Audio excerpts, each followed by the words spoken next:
السلام عليكم متتبعين قناة أم نور، كنتمنى تكونوا بخير وعلى خير وتكونوا بصحة جيدة إن شاء الله يا مولانا الكريم.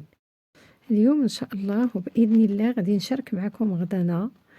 الغدا عادي، وغادي ندير معكم شليضة ديال الزعلوك المشوي، والطريقة ديال الزيتون حتى هو نعطيها للمبتدئات.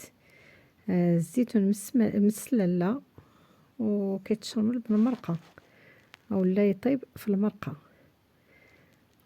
وبسم الله وعلى بركة الله.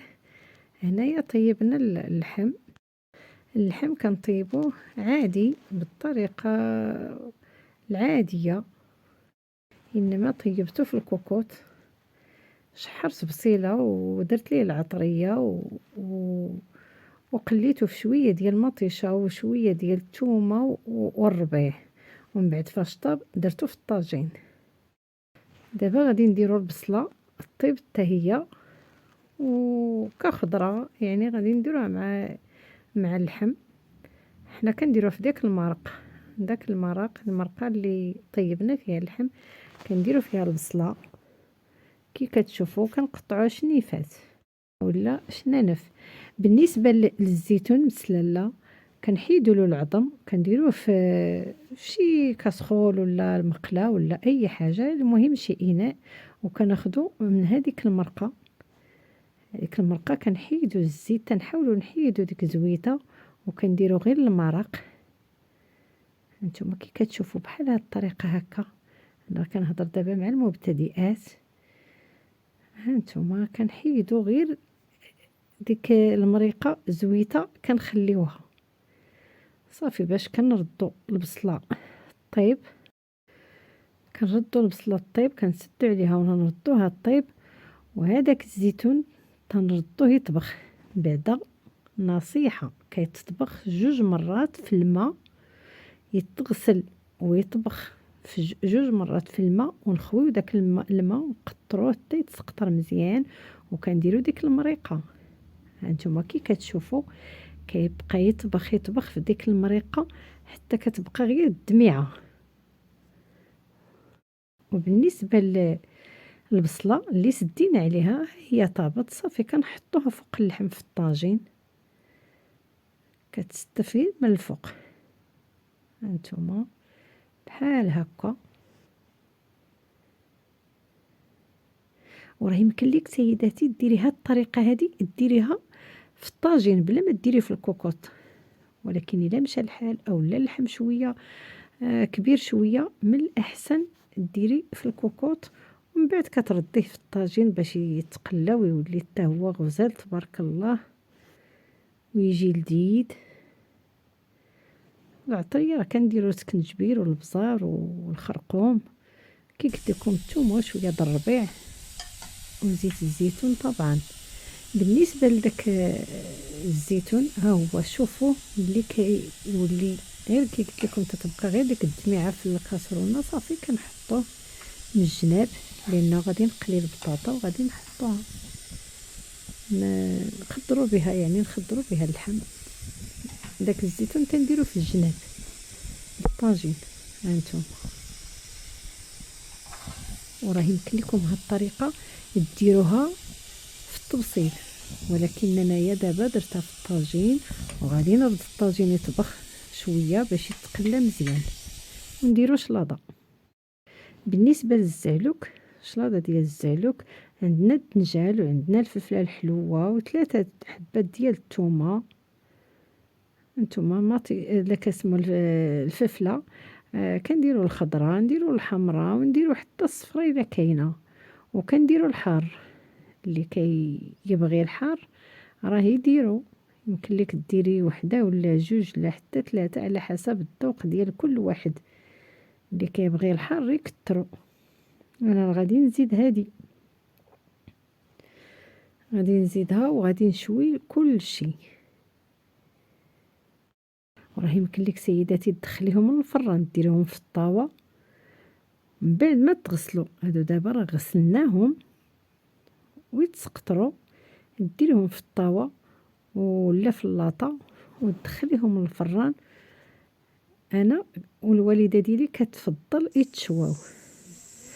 كنديرو مطيشه حتى هي، مطيشه حتى هي كدار مع هاد الزعلوك راه كيجي لذيذ غزال.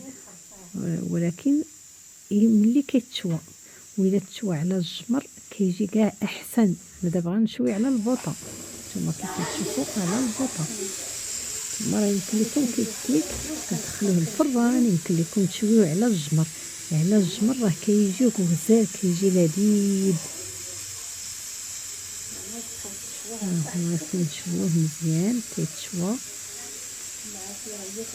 بقاي تقلبيه كل مره، تقلبي داك الدنجال، تقلبي دوك الفليفلات هاك وهاك حتى كيتشوى مزيان.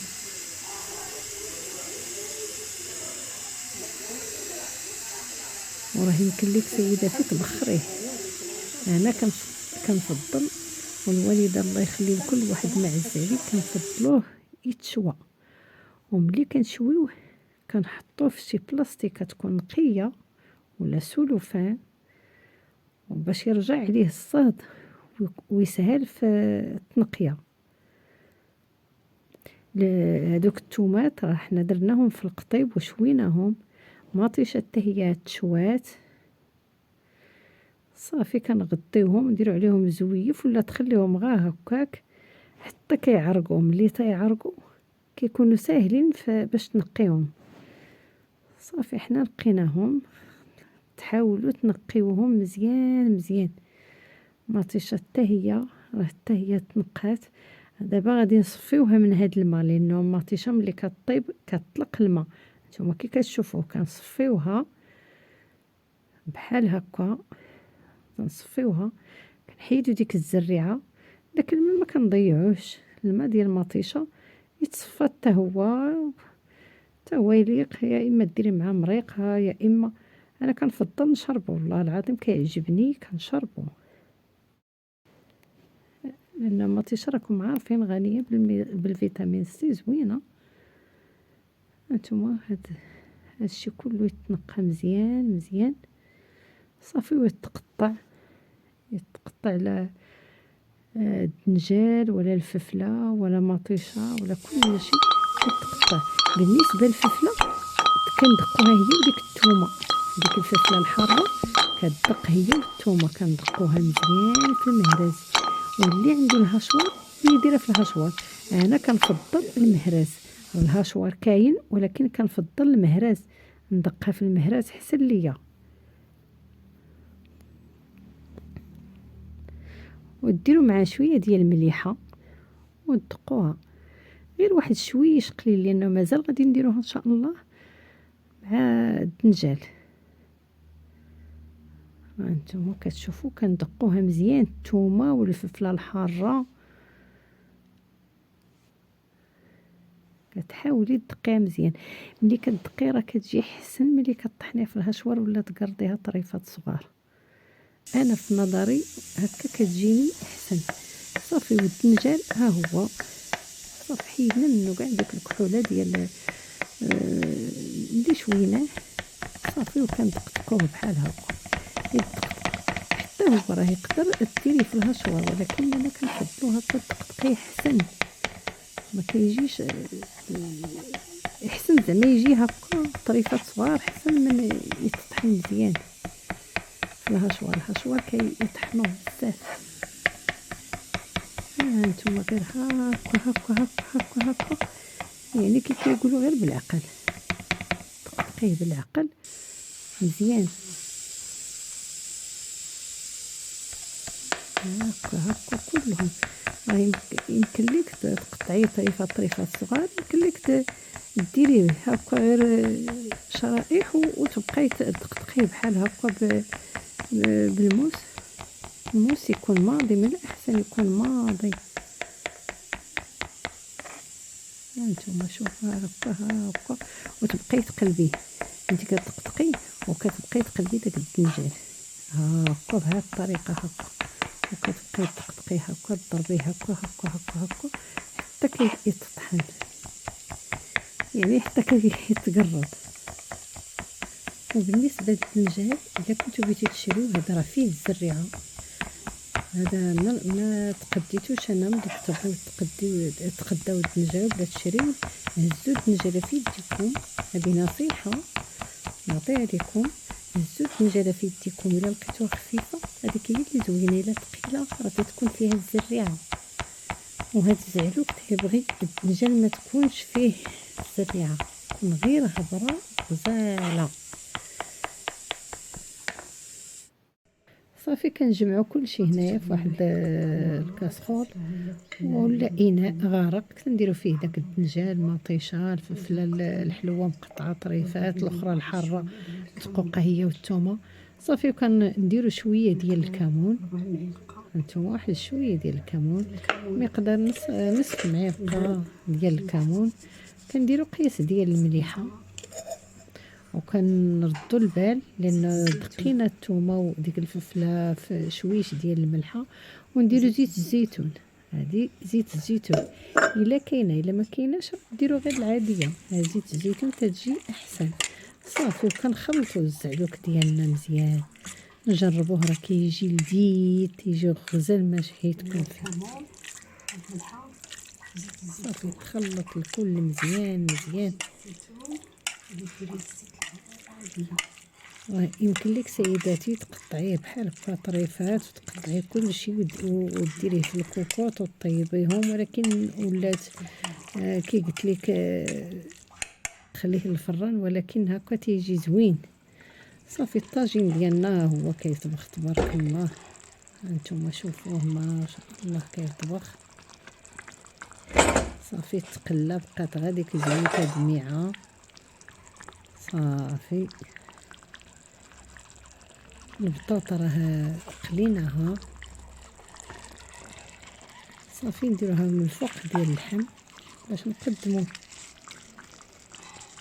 نسيت ما قلت لكم، كديروا واحد الطريف ديال الحامض فاش تبغيو تنصبوا ديك الساعه، فاش كنا تتقليو اللحم والبصيله والعطريه، كديروا واحد الطريف ديال حامض مصير، كتجي هاد المريقه زوينه تبارك الله، تجي لذيذه.